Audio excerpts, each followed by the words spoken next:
Queixome porque me doe de verdade. E se iso é verdade, pois non tes a valer de ir ao médico. Porque teño medo do que poda pasar.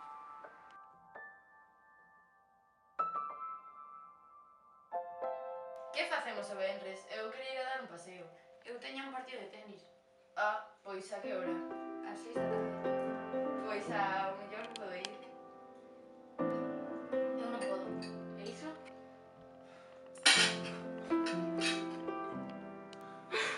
Que pasou? Paula, hai algo que non nos contaches? Non me seguro, pero é moi probable que teña cancro.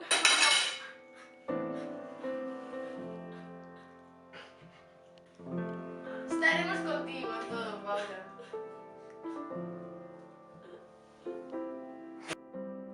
Turn down the light.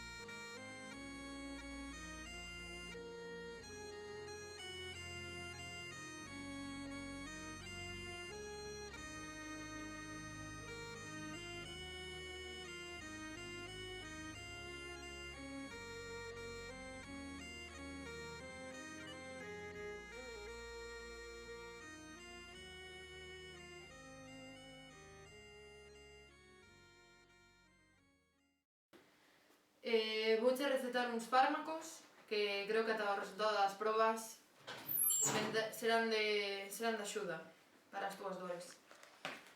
Tes a La da receta? salva. Sí, son mañá, tarde e noite. Un o día de cada un, vale? Vale.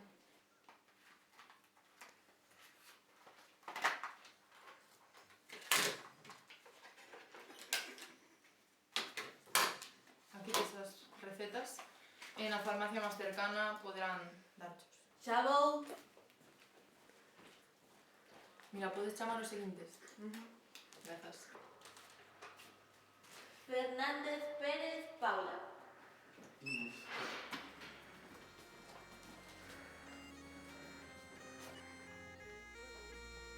Boas. Boas. Boas tardes. Entón, creo que despois de numerosas probas xa vos facedes unha idea do que lle pasa a Paula e xa temos o diagnóstico final. Bueno, creo que a noticia non é moi boa, é moi dura, pero sodes o suficientemente fortes para afrontalo. Bueno, é cancro de pulmón. Todo vai ser ben.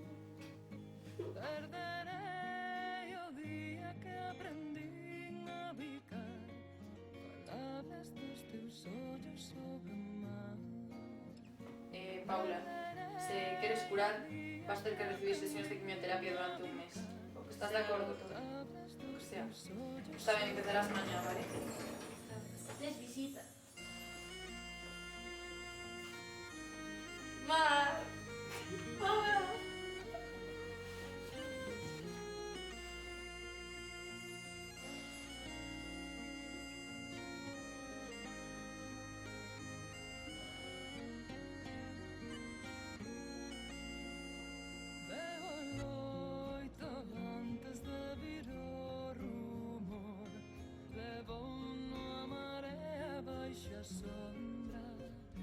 Barcos negros sulcan a mañá sen voz, as redes baleiras en gaivotas e dirán, contarán mentiras para ofrecerlles ao patrón. Quererán pechar con as moedas abertos.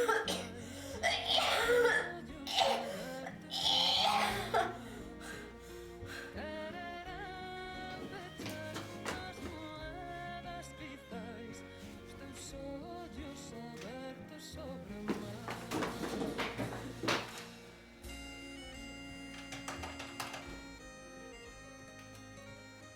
Hernández Pérez.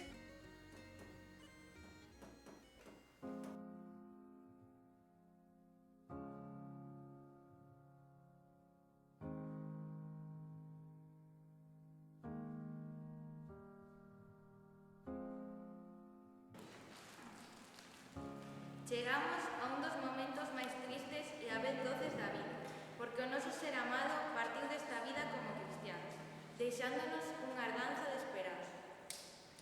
Choramos a súa perda porque se separou de nós, pero tamén nos gozamos na súa ganancia, posto que agora está mellor do que estaba. Entón, o sol brilla a través das nubes e dentro das nosas bágoas se forma un arco da vella da separación. Imos intentar superar o dor e a tristeza da separación, coa fe e a esperanza que nos deixou Xesús co triunfo sobre a morte. En sinal da nosa esperanza, na que Deus nos dará un corpo novo e inmortal, e para dar testemunho da nosa fe na resurrección, eu bendigo este cadáver coa auga que recibiu a Igrexa o día do bautismo. O Deus de todo conforto, que con amor infinito creou o home e deu aos crentes a esperanza de resucitar, derrame sobre nós a súa bendición.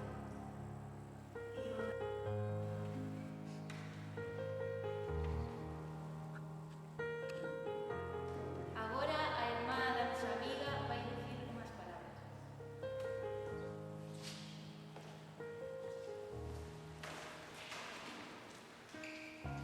Querida irmá, mentres escribía esta carta foron aparecendo recordos da nosa vida xuntas. Fuches e será sempre o meu maior apoio, e desde aquí quero que o teñas en conta. Todos os vos momentos xuntas, esas situacións que só ambas comprendíamos. Todos os aquí presentes estivemos o teu carón o máximo posible. Pero especialmente quero pensar que de alguna forma segues aquí, presente, e que me coidas desde o ceo. Só me queda dicirche que aínda te sinto e que sempre te vou recordar. Por esos momentos encubríndonos, esos consellos de irmá maior, esas risas a todas horas. Ademais dos reveses que te sucederon na vida, demostraste no ser unha gran loitadora, un exemplo a seguir. Quérote. Agora imos despedir como convén a nosa irmá.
Cando esa persoa se vai, cando algo se rompe dentro de nós, non se nota de forma inmediata.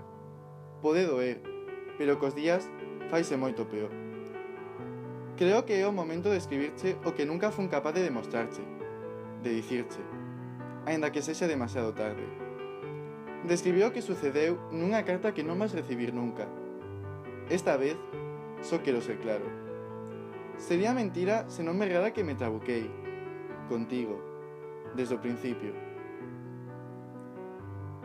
Pasan os días e lembramos os momentos vividos, todo aquilo que planeamos facer, e que agora nunca nos será posible.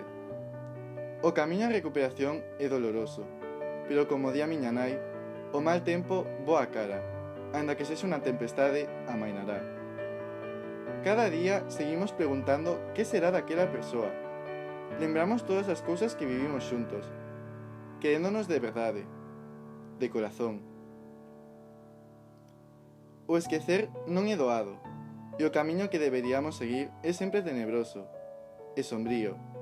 É como estar pagando penitencias, pero sen o noso amor, aquela persoa que desapareceu, que xa non está ao noso lado, apoiándonos. Porque ante todo, sempre quedan esos principios básicos que estiveron presentes naquela época. Intentei avanzar, sin apartar as cousas que mo impedían, amarrado ao pasado, mirando cara atrás, querendo esquecer para non sufrir, pero sen parar de recordar. E así, esta carta podería resumirse nun simple: quérote, firmado o teu querido Miguel.